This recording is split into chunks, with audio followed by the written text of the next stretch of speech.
कर्नाटकातील कागवाड इथल्या साखर कारखान्याचं मळीमिश्रित सांडपाणी ओढ्यातून प्रवाहित होऊन थेट शिरोळ तालुक्यातील गणेशवाडी इथल्या कृष्णा नदीत मिसळत असल्याचं आढळून आलंय. यामुळे कृष्णा नदी प्रदूषित होत असल्यानं शिवसेना उद्धव बाळासाहेब ठाकरे पक्षाचे तालुका प्रमुख संजय अनुसे आणि राजर्षी शाहू आघाडीचे विश्वास बालेघाटे हे आक्रमक बनले आहेत. या प्रदूषणाची पाहणी करण्यासाठी सोमवारी सायंकाळी 7च्या दरम्यान प्रदूषण नियंत्रण मंडळाचे क्षेत्र अधिकारी रोहिदास मतकर हे गणेशवाडीला आले होते. यावेळी संजय अनुसे, विश्वास बालेघाटे, तेरवाडचे उपसरपंच विजय गायकवाड यांनी प्रदूषण अधिकाऱ्यांवर प्रश्नांचा भडीमार केला. या प्रदूषणाची तीव्रता गंभीर स्वरूपाची असताना तुम्ही रात्रीच्या वेळेस कशी काय इथं भेट देता असा सवाल त्यांनी उपस्थित केला.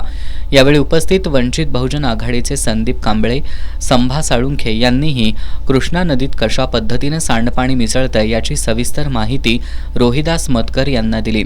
कृष्णा नदी प्रदूषित करणाऱ्यांवर कारवाई करण्याची मागणी त्यांच्याकडे करण्यात आली. या संदर्भात क्षेत्र अधिकारी रोहिदास मतकर यांना निवेदन दिलं. याबाबत वरिष्ठांना कळवून संबंधितांवर कारवाई करण्याचं आश्वासन त्यांनी दिलं.